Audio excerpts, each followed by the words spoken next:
I'd now like to welcome Ken Cobley, President and CEO of the Alberta Chambers of Commerce. Ken has been President and CEO of the Alberta Chambers of Commerce since February 2005. He has over 15 years of speaking experience for the Chambers of Commerce Federation, which represents more than 25,000 businesses in Alberta. Ken has developed the ACC's profile as a strong, consistent voice for Alberta business. Provincial, national, and international media regularly turn to the ACC for comment on business-related issues. In 2016, Ken was also recognized as one of Alberta's 50 most influential people by Alberta Venture magazine. We're very proud that he's able to speak with us today. There you go, Ken. Thank you very much.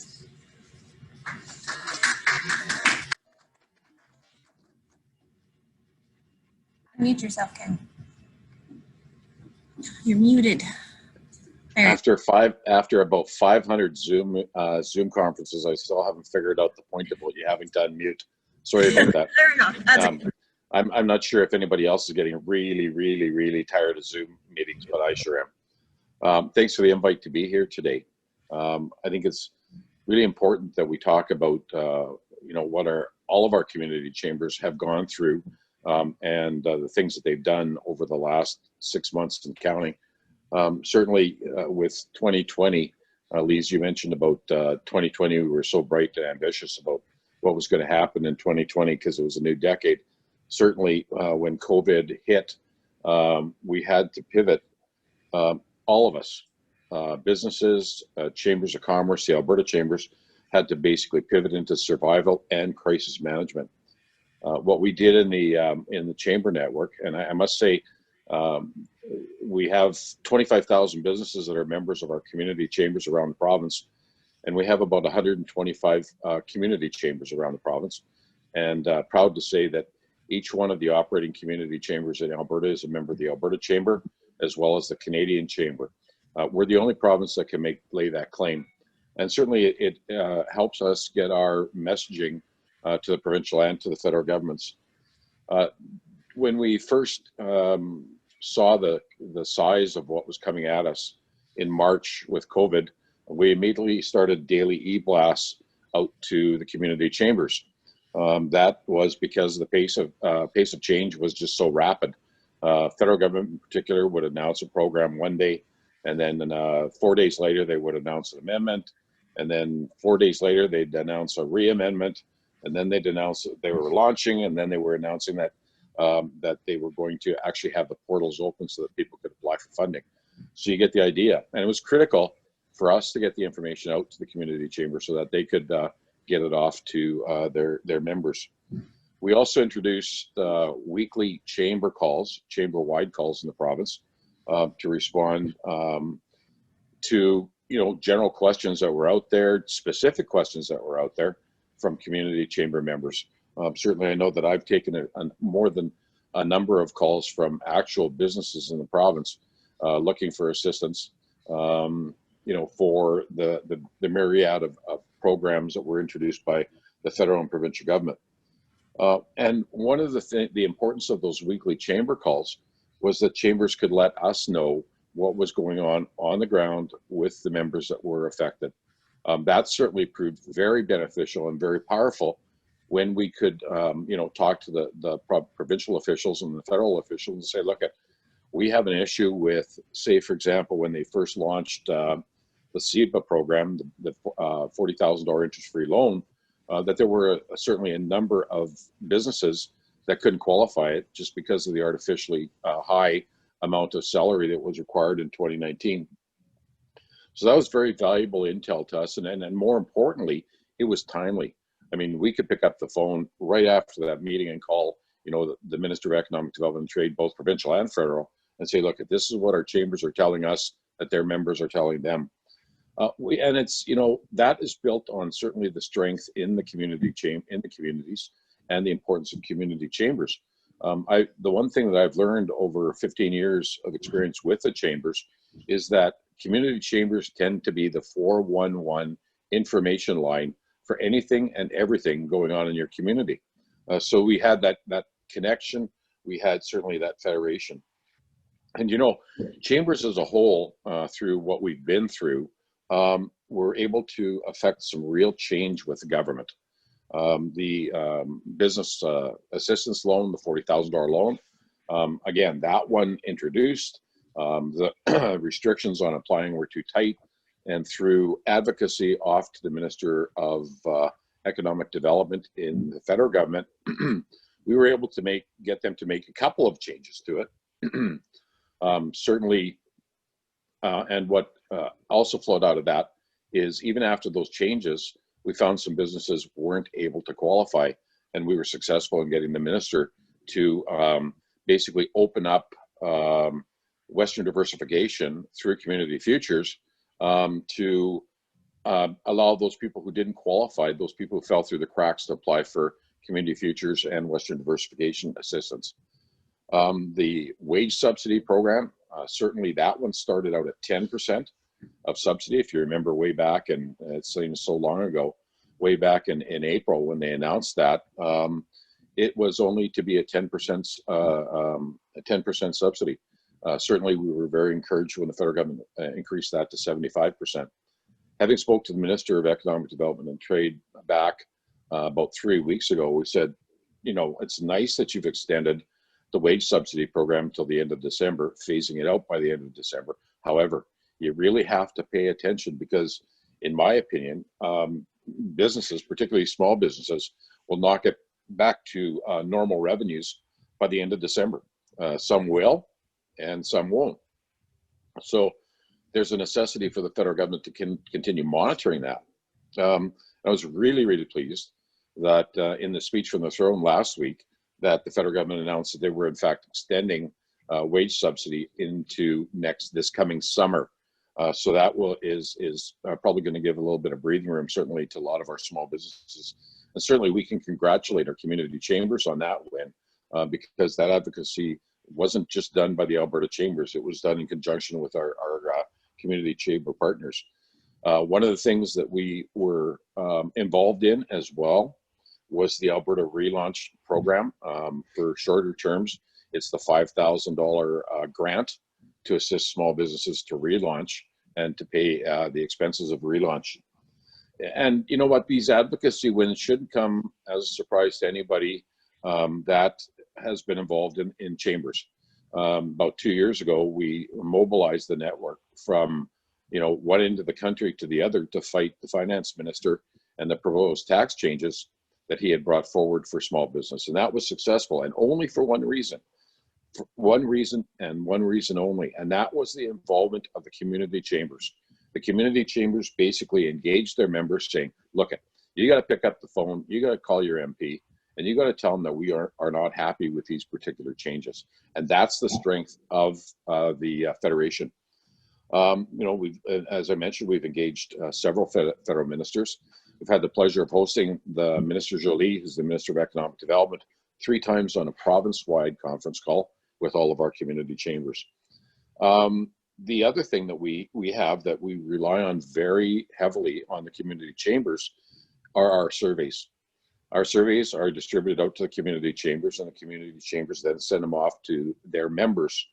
That, again, gives us up-to-date information that we can use in our advocacy, not only with the provincial and federal governments, but also our contact with media. It's one thing for me to give anecdotal stories about businesses and what they're going through, but when I can back that up with data that comes directly from members who are directly affected, that makes the message much more powerful. We launched about 4 months ago a brand new survey platform called Alberta's Perspectives. We used the tried and true method in Chamberland, which is R&D, rip off and deploy. And we basically took the platform from the British Columbia Chamber and introduced it in Alberta. That survey platform, I'm pleased to say, has now expanded into Atlantic Canada, Quebec Chamber, and we believe that Manitoba and Saskatchewan will be coming on to that. When that all comes together, not only will we be able to comment on data that we're receiving provincially, but we'll have a national data collection system that will be able to give us information rapidly. so we can respond to current events that we may not have a policy on. While I've got you, I should ask you, we have what we refer to as a community hub. Any interested business could sign up to that, and they will get our surveys directly. The other thing that whole survey platform does, and again, it's about information from the chambers, from their members, but it's also information back to the chambers and back to their members. Every time we complete an Alberta Perspectives report, because we collect the data on postal codes, we're able to provide reports back to the community chambers that they can see what the opinions are in their specific community, and then compare it to the province-wide reports to see if their community has a little bit different interests or a little bit different concerns.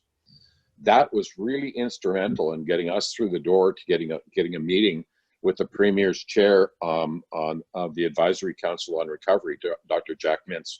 Our executive committee met with him twice, and certainly, again, the only reason we were able to get to Jack was because we had the data that they needed and that they wanted and that they saw valuable. Now, what we need to do, I mean, that's where we've been for 6 months. We're starting to see some green shoots. We're starting to see a little bit of recovery, certainly. It is a fragile relaunch and recovery, dependent just about every day on the Chief Medical Officer of Health's reports. I know I watch those each and every day, because my biggest concern is that if we do get a spike in cases, that we're going to go back into lockdown, as we've seen in Ontario and in BC with certain industries. And that, in my opinion, particularly for small business, would be devastating. Certainly, our small business community has been very strong. They've pulled themselves out. They've shown how resilient they are.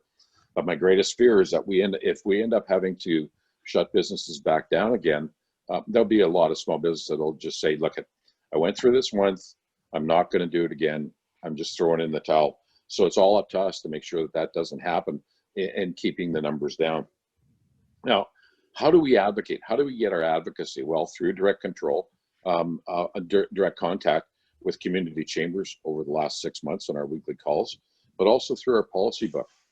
We just came through our AGM and policy session, which we had to do virtually this year. We normally gather everybody together and we have educational sessions as well as discuss the policy book. And that policy book was adopted on the 15th of September and the 16th of September.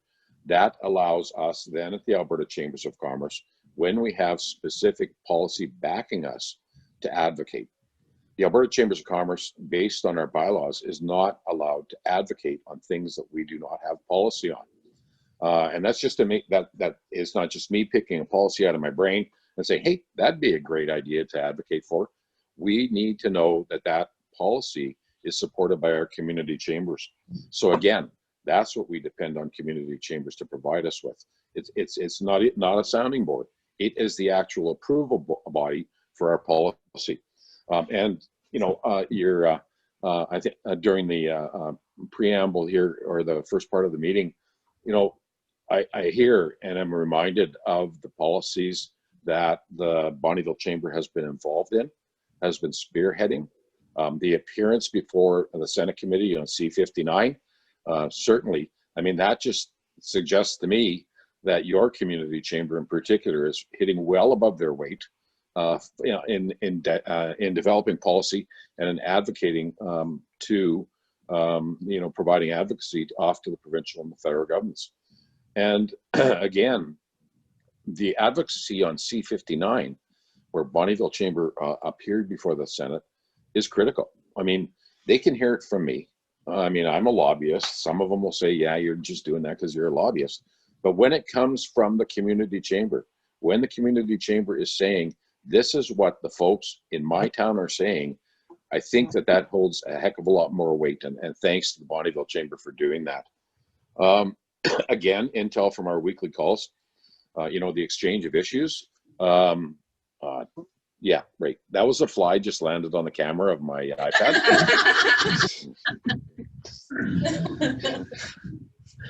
Get away. Okay, so not only does it give us issues, things that we should know about, things that are about to blow up, that is really critical for us to have that intelligence so that we can take it off. And our surveys, that was key in basically in our reputation as the Alberta Chambers of Commerce being a federation. That was key in us getting a meeting with staff members, senior staff members from 30 government departments of Alberta, all together on one Zoom meeting. And that was very productive. We went on for an hour and a half. We went through specific policies that affected their particular departments. And again, why is that? Well, it's because we have our grassroots federation, and it's not just me telling them what they should be doing. I've been really impressed over the last 6 months, again, with the chamber executives that we have in this province. They are the professionals. They are the ones who are managing to keep things together, total grace under pressure, certainly because that's been, I'm sure that no chamber executive in the province has experienced any stress during this last 6 months, right, Serena? So you know what? I'd just like to give them a shout out for their strength and their commitment, and indeed their ability to adapt and pivot. I mean, when this whole thing happened, chambers are very dependent on our events. And we could have said, oh, well, we can't do them because we can't do it in person because of the restrictions. But chambers are adapting. We're looking at, there are various chambers doing various things. You got some chambers that are now starting to do trade fairs. You got chambers that are doing their AGM, for example, you guys on a Zoom meeting. We're going to be pivoting and following the lead of our community chambers, we're going to be pivoting. And on the 9th of October, we're going to be hosting our Business Awards of Distinction, which we normally is an in-person event with about 300 people in the room. We're going to be hosting that online on a Zoom meeting. So we'll see how that goes. I sure hope everybody that is watching that, it will be a professionally produced show, but you just can't account when you do something like that for a fly landing on the camera on your iPad, right? They've been instrumental in the survival of chambers. They've been instrumental in carrying forward the policies, carrying forward the advocacy, and indeed getting the changes that we needed to federal and provincial policies. Carrying that further and commenting on now it's time to pivot into recovery and relaunch. The Alberta Chamber Executives, which is a group of 65 chamber executives around the province, host monthly meetings. They've now come up with a new series of monthly meeting discussion groups and presentations. They'll be dealing with crisis management, adaptation, and leadership. And again, that is in itself leadership in educating their peers on how to handle and adapt to things going forward.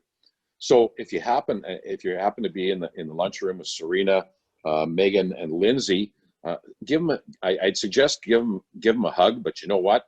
That's probably not a good thing if you want to keep the numbers down. But say thank you for what they've done, for their persistence, for their ability to adapt, and certainly shout out to all the chamber volunteers. When you're volunteering on your community chamber, this last 6 months must have been very stressful because you were doing double duty, not only in your own businesses to ensure they survived, but also your double duty in ensuring that your chamber survives. And thank you off to the volunteers for that. Serena, that's sort of the end of my prepared presentation. I hope I didn't go over my half hour, but you know what, if we've got time, if you want, I can answer any questions anybody may have. Anyone have any questions for Ken? He is the brain of the operation here. So no, I'm not. Question for him.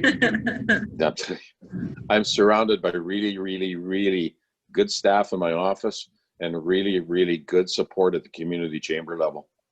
They make me look good every day. Well, I think that's it, Ken. I want to thank you so much, Ken, for your insight on